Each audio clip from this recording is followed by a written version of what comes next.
Pitco fryer, old school SG14. I didn't even have to convert this one. This is straight up the millivolt system. They caught it at 450 degrees, just burn it up. So, interesting. That tells me two things. It tells me the high limit didn't work, which, correct. The high limit is failed, and I still got a pilot. I still got a thermostat. But also, it tells me the thermostat's out of whack, because it's not just a runaway thermostat, because I can turn it off if I turn it off, but the temperature probe must be wrong, because it should have never hit 400 degrees. They said they had it at 200 and it still was a 4. So definitely thermostat and high limit today. I do just want a real quick peek at the wires and make sure we don't have a situation where somebody wired it wrong. Again, to me the high limit's supposed to interrupt the pilot, not this. So I bet what we're gonna find is that high limit is jumped out. Naughty boys. Has to be. The pilot should be interrupting something. I pulled it outside to the back porch so that I could put it in the mop sink, front legs in the mop sink, and then they hadn't filtered this yet, and this is a place that does fresh breaded chicken. So hey, here you that's part of a basket. So it was crumbs and everything in the bottom, so I wanted to get it cleaned out. So got new thermostat, new high limit, and away we go. As I start into this project, I'm going to share a lamentation for a minute, something I should have checked before I dropped this, and it's too late now, and the statistical probability is low, but it's never zero. The valve could be bad. So I know the high limit's jacked, but the fact that, no, because I turned the thermostat off and the valve shut off. So, no, never mind. Like, I should have tested it to be sure. I should have unhooked the voltage from the valve and see if it shut down or not. Okay, so you remove both of these.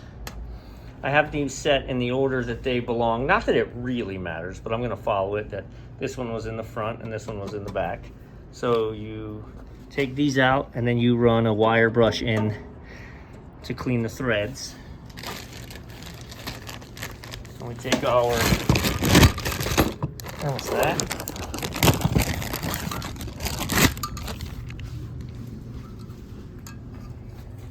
And then we make a no sudden moves on this cap, and we straighten it out so that we can feed it straight through there. So let me straighten this. Right. So the reason you need it straight, you've got the nut, and then you've got this little brass dollop, and then you've got the packing screw, so that you slide this through the appropriate hole, which again doesn't really matter on this one. Always start it by hand. This was a monster getting out. So now that's going to still allow us, I'm sorry, I wasn't watching the camera. That's going to still allow us movement, so that we can come to this side and see. Yep. So she's in the right spot, but I want to feed it through a little more so that I can put some bend on that.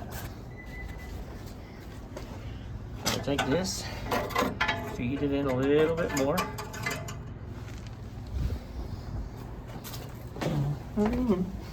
All right, now we're gonna back it out. We're gonna take this and put a very gentle bend on that, and it's gonna sit.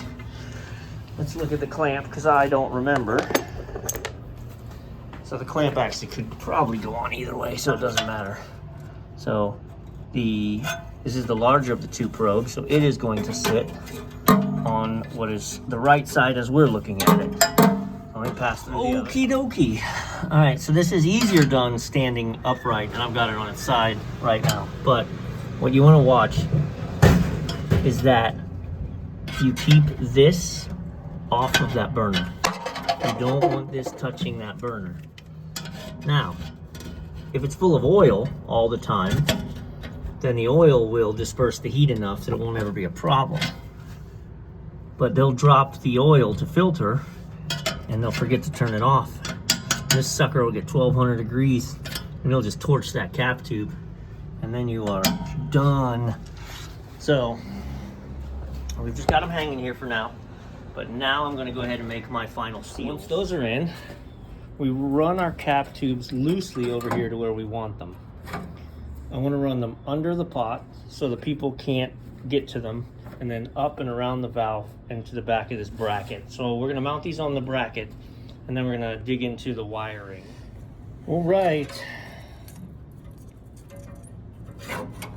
Fryer wiring for dummies, gas valve wiring for dummies. This used to seem really confusing. And then the more I did it, I had someone explain it to me in a way that it just clicked, and so I was like, oh, well, what's so hard about that? There's nothing. So let's, on this side of the valve, it says PP, PP, and this side it says TH. So this is your pilot valve circuit, and this is your main valve circuit. So you can see we have this little thermal pile in here, and if you chase the wires, even if you know nothing but general electronic understanding or wiring, you can see those two wires run to here and there. This is my circuit. Once that's hot enough that it's putting millivolts here, I don't have to hold the pilot light down, the valve will hold itself. So now, in order for it to work, I have to get this power to this side. And so how do we do that? If you look, this is a neat little wire. So it's got 3 wires on it. So you've got a red wire bringing power up. So what we're going to do is we're going to put this red wire theoretically there, running into the high limit. Okay? Then we're going to take this blue wire, we're going to put this on the top of the high limit. Okay, so that jumps to that side of the high limit. And then it also transfers power to one side of the thermostat. Okay. I'm sorry, if I'm seeming confusing, I'm just going slow here. So red wire into the high limit, out of the high limit to the blue wire. So if it overheats, it kills the blue wire, which is the wire running to this leg of the thermostat.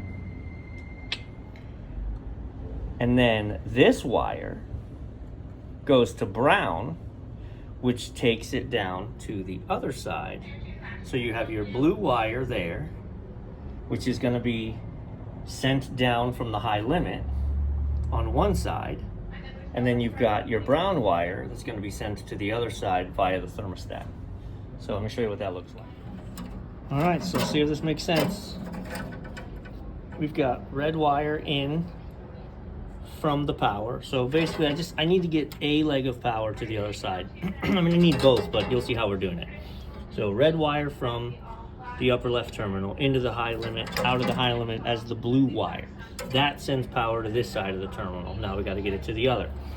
So blue runs through the thermostat, out through brown, and brown is what parks at the other. So when this circuit closes, we will have our millivolts across both terminals at the bottom, and it will open. I hear you screaming at me, technicians, and you are correct. The high limit ideally would be interrupting the millivolt path. So the high limit would be wired in, this into one side of the high limit, this into that. That way, if it ever high limit trips, it kills the pilot. I don't have it wired that way. I have it wired that the pilot will still stay lit if it runs away. It just drops out the main valves. One is more correct than the other. This is what I do, and it is no harm, no foul. So, all right, so we've run our cap tubes over here, put a little wind in it. We're gonna keep them away from the burners. Okay.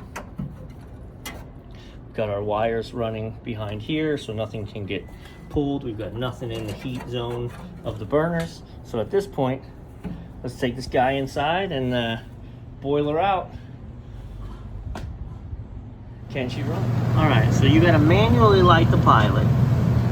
You gotta hold this valve down until the millivolts are hot enough to keep it open when you let it go. Like that. So I let it go. Now this is off. If I turn this to on, now when I turn this on, I should get burners. Looky there. Alright, well let's set it for 350. Make sure she stops at 350. Well, we're going to have us a temperature controlled, safety engaged fryer. Hooray. Satisfied